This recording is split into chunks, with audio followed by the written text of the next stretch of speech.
welcome back, y'all. So, today, day number 14 of main gaining. And oddly enough, it's Friday the 13th. So, those come around every so often. Not very superstitious or nothing. Nothing really ever goes wrong on those days. From my experience, at least.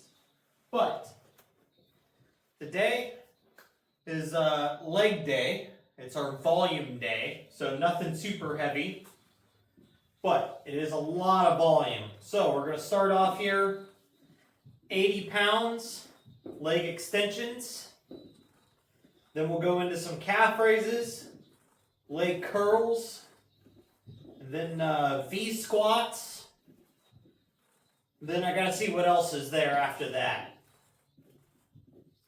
But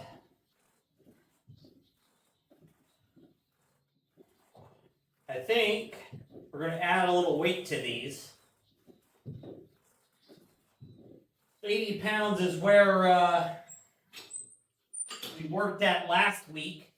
They felt pretty good, but I do think we can start kind of ramping these up a little bit. So I think each set, we'll just try to add 10 pounds to it, see how it works out. This being a 3-to-2 ratio. See, every 10 pounds we add, dude, I think is like 3.5 pounds or something is what you end up feeling. So this being the second leg day, getting to use this thing, we not trying to really overdo it yet in the way we're loading the quads and everything. We want to work into it gradually, feel out the machine, and also prep our knees and everything for this movement because we haven't been able to do leg extensions and leg curls in a very long time. So I'm sure quad wise, I'm a lot stronger than what my knees are going to like.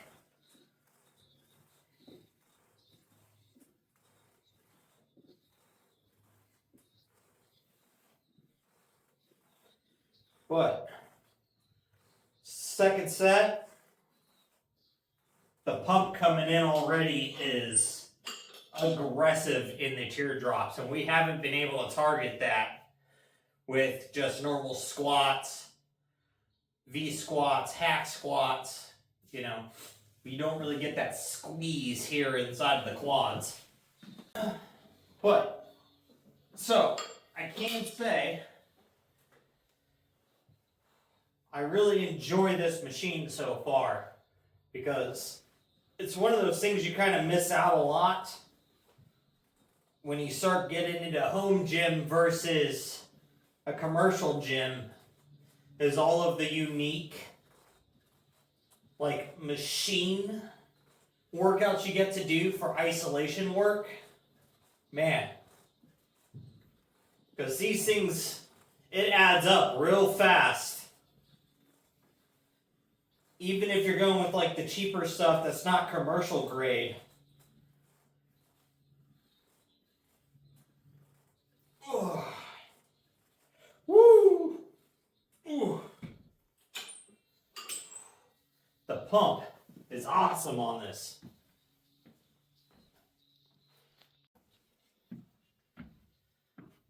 So let's bring that into today's topic. I've had a couple people ask me about like the home gym stuff, like if I was to redo it, what equipment would I buy, or am I happy with the stuff I bought, things like that. So luckily, every time I've kind of, before I started the home gym adventure, years ago, I used to go to like 24-hour fitness and like LA Fitness type of places. They've got everything and anything, you know. But paying $45, $55 a month for those just isn't a bad deal for what you get. But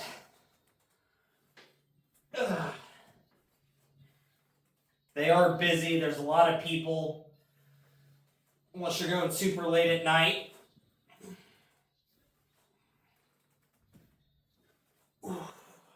But I ended up moving And where I live now, the only gym around me that's close is a 24-hour fitness, and or not a 24-hour fitness, a Planet Fitness. And it's a pretty limited Planet Fitness on top of that.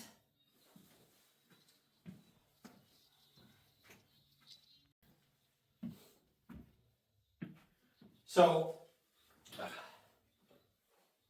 with that gym being pretty limited, and then the people that kind of go to this one, mostly like entitled Karens.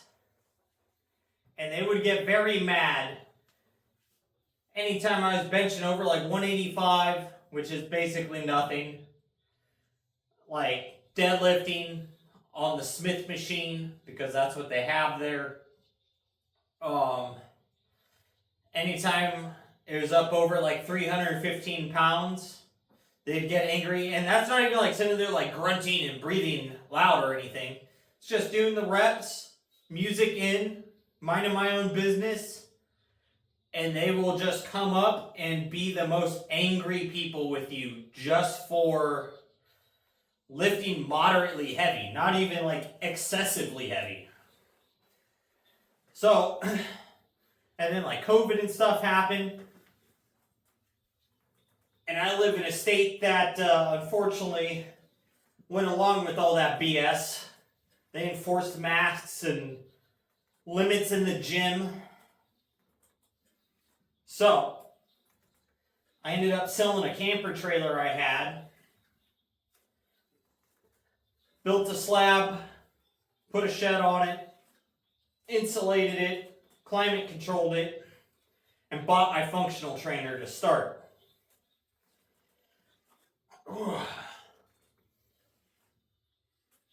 And I did quite a bit of research for functional trainers available at the time. Obviously, you know, there's Rogue, but insanely expensive.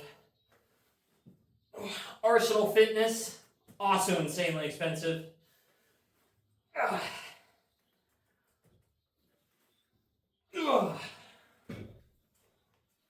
So, I came across a company called Force USA, and they offered like a real cheap version, a medium grade version, and then go into like commercial grade stuff. So at the time it was like the G6, G9, G12, and G20 is all they had. So they didn't offer the G15 yet. And there's C models and a few other things now. And I ended up buying their G12 because it's the only one short enough that clears the roof rafters in here. Or roof trusses, I should say. But with that, it's a Smith machine with 2 weight stacks, 1-to-1 ratio. Both stacks are 200 pounds, so it's got all the weight I'll ever need. For the most part, seated rows will eventually surpass that, but there's ways we can go around that. I could always pull the guards off the front and get a pin, plate pin, to go into the stack and add weight. If it ever gets that serious, we don't know. But that was my first piece of equipment.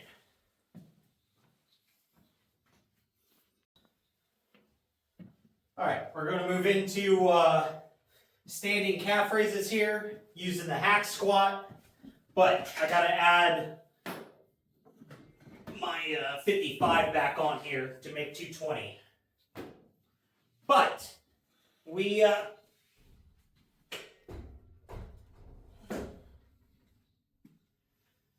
got that, and then I bought their bar and the 660 or 680 pounds of bumper plates to go with it, because I like to deadlift, bench press, barbell squat, so those strength-based barbell lifts I really enjoy, and that functional trainer has catch arms on the front of it. So it allows me to do those movements. So along with that, I got the Force USA FIP bench, which is adjustable.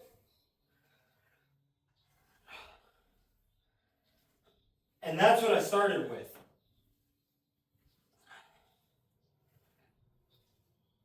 Then a little bit after that, I got my dumbbell set, which is 5 to 70.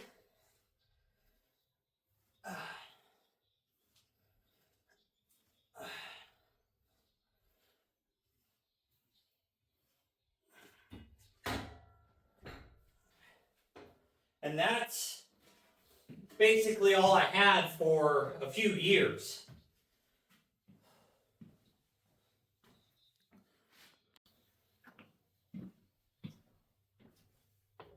So, with that, you're able to do 80% of everything you can do at the gym, basically. But now you're able to do it in the comfort of your house. Which, truthfully, for me, because I'm blind, and I don't have to travel now to get to the gym, for me, is easier. Keeps me more dedicated. Because now I don't have the excuse of, oh, I don't have a ride to the gym, the weather's bad, I can't walk to the gym, whatever, right? Whew. Like now it's right here in my backyard. It's a 25-foot walk from my bedroom to here.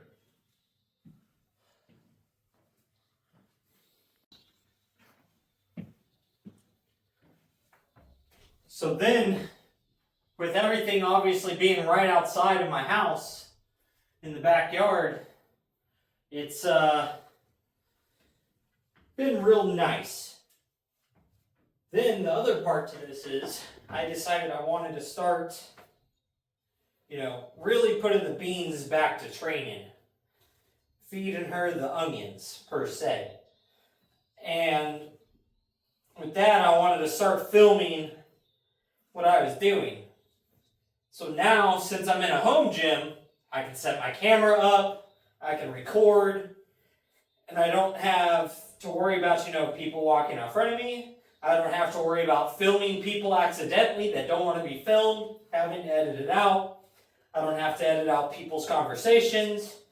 Music playing from the gym, that'll get you copyright striked. So, because of that, there's much more benefits per se for me to have the home gym versus not. Now, obviously, people that are like insecure with the way they look, they're self-conscious, they don't feel like they're strong enough to be at a gym, they don't look good enough to be at a gym, whatever their reasoning is, right, to not want to go to the gym, the home gym option is going to be great for them because they can start getting strong in their own home, they can start losing weight or putting on muscle, whatever they're trying to do that makes them feel a little more confident in the way they look. And then if there's to reach a certain point to where they wanted to start going to the gym then for that atmosphere, which I kind of miss. I miss the gym atmosphere, I will say that. Like, people just lifting heavy shit, people just putting in effort, just drenched in sweat, breathing hard, watching them hit failure. Like, that shit pumps me up. I love watching people push it, and it makes me push it harder.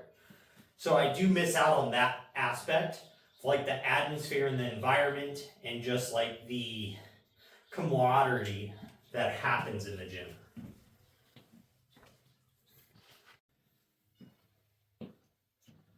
But now on that same token, say you've got a neighbor that's into working out, a roommate that's into working out, a family member, a friend, whatever, and you can have them come over with you and work out. I think you're going to get the best workouts you can, because now you've got not just a home gym, but a private gym. My voice just cracked. But now you've got that private gym experience where you're just in your dungeon grinding with the homie. So, depending upon how you look at it, the social aspect of it can get better or for worse.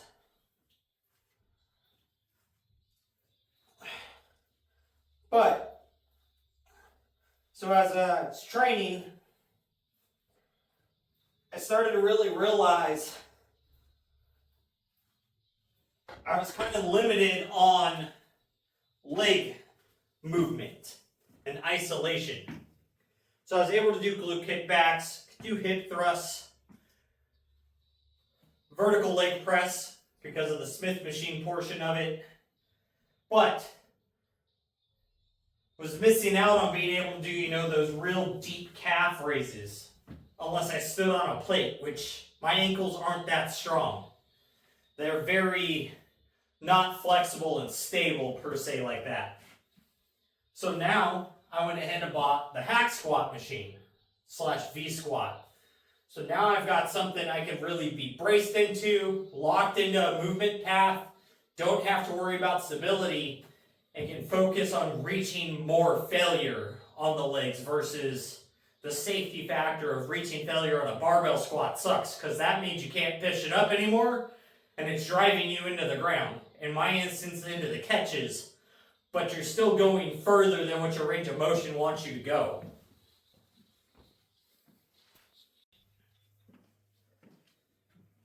Alright, so now we're going to go ahead and move into leg curls. Get these hamstrings lit up now. Same process we did with the leg extensions, but that brings me into the last piece of equipment I just bought, which we just got this 2 weeks ago, is our leg curl / leg extension machine. Now this guy, game changer. Truthfully, I wish I would have bought this before that hack squat. This has been, per se, my opinion, way more worth the dollar to gain potential.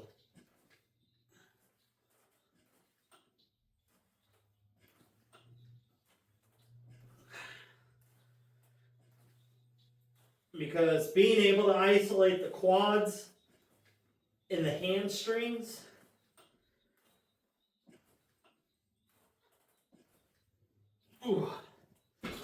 is so underrated.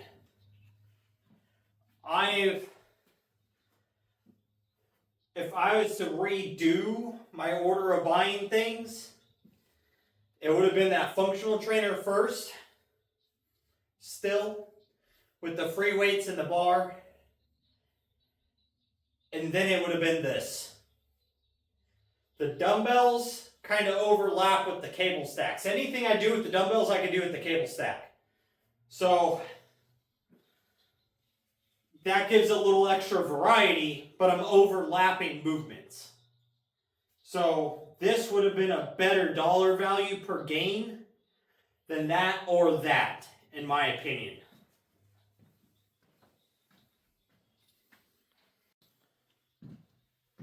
So now some of that's going to be my biasy towards kind of wanting to train mostly like a bodybuilder and wanting that isolation work being possible. But this machine works for everybody because it's rehab, it's knee building, prehab. Like, you can't go wrong with leg extensions and leg curls no matter your style of training. Unless maybe you're doing CrossFit, into which the dumbbells would be a better choice, but even then you'd probably look more at kettlebells than dumbbells.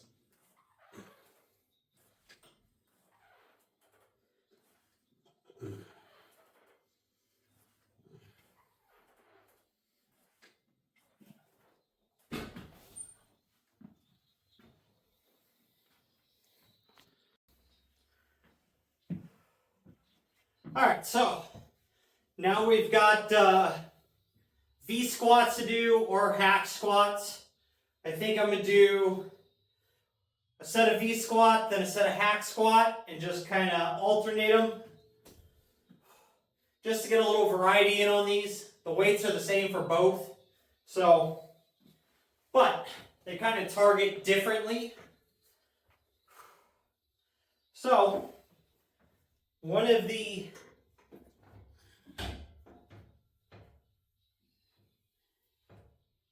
things too that I enjoy about the home gym is I'm not rushed.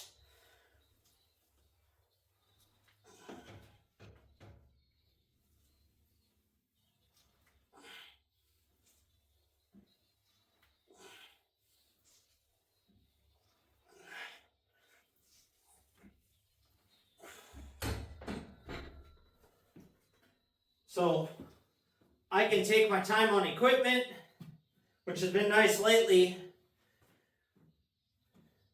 with the fatigue issues and stuff, that it just takes me 2-3 minutes between sets to kind of recoup enough energy to do the next one.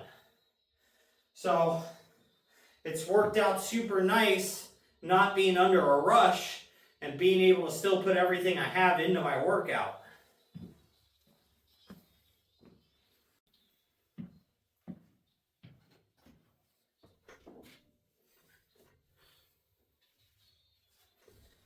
So I think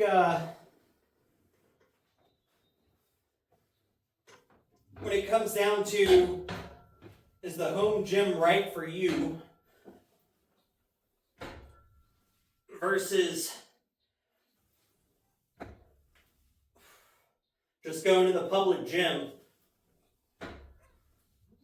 I would say, are you just going to be the average general gym goer that doesn't need that private space?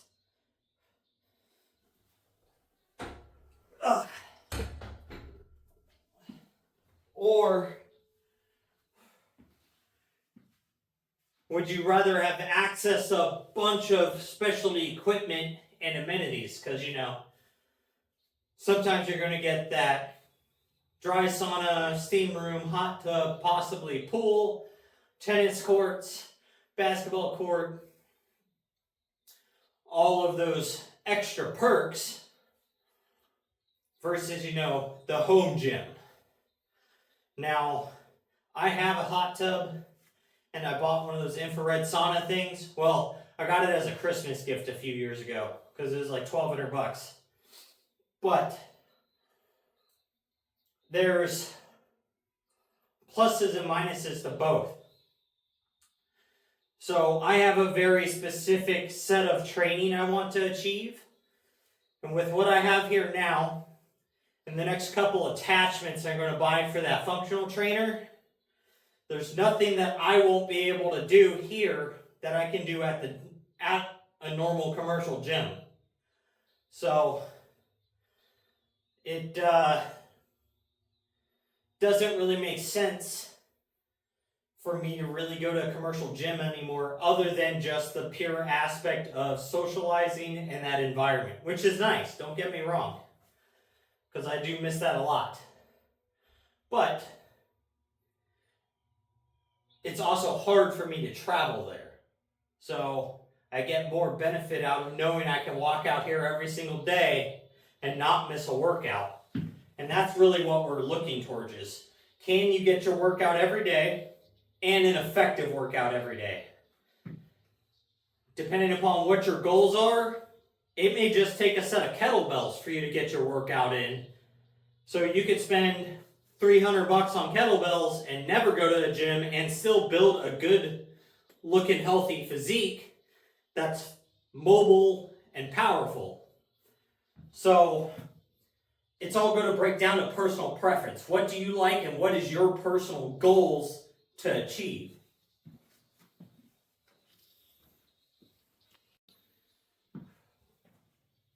Alright, so I knocked out the next few sets on the hack squat machine. Now I'm on to barbell shrugs. This is just 2 sets to failure. Nice, slow, controlled reps. Just trying to get that little bit of extra volume in for the traps. So it's a little bit of more or less like pre-fatigue for tomorrow, where I have my high volume back day. But so the other thing to think about when it comes to home gym versus commercial gym. Say you're going to 24-hour fitness. You're paying $55 a month, right?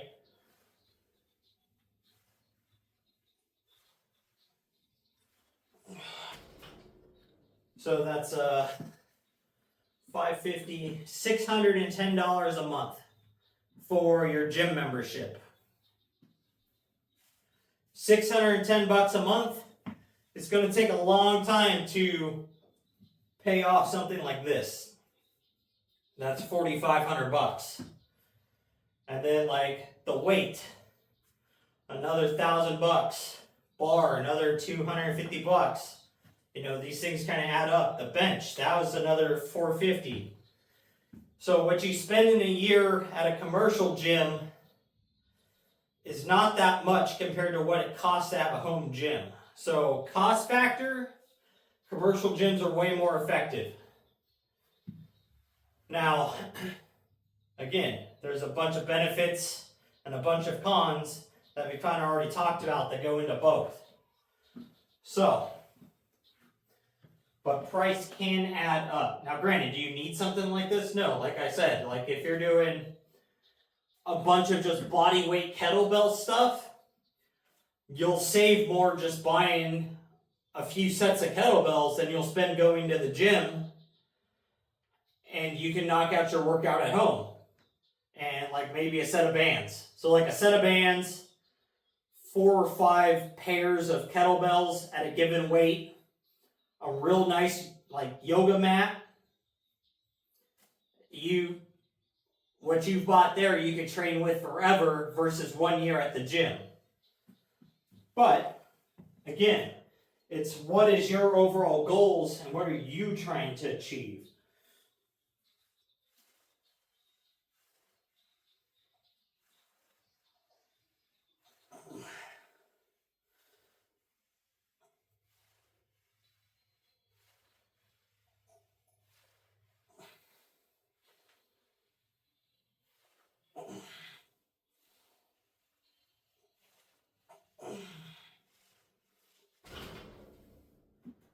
But would I make the choice not to build my home gym? No. This, for what I want to achieve, how I work out, and my overall restrictions and issues in life, this is more accommodating. But I've had to pay for that convenience. But in my situation, I ended up selling something to get 90% of what's here, and then just took a few years to buy the rest. So, situations change. So, again, it's all personal choice. So, my opinion, both are great. Both have their pluses, both have their downsides.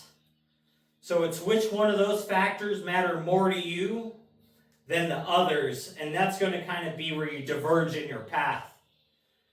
But with that, I'm going to do one more set of these and then go get my mile walk done, 1.5 mile walk done. So make sure you guys are out there working towards your goals, getting your stuff done, and most of all, just don't be a lazy fuck.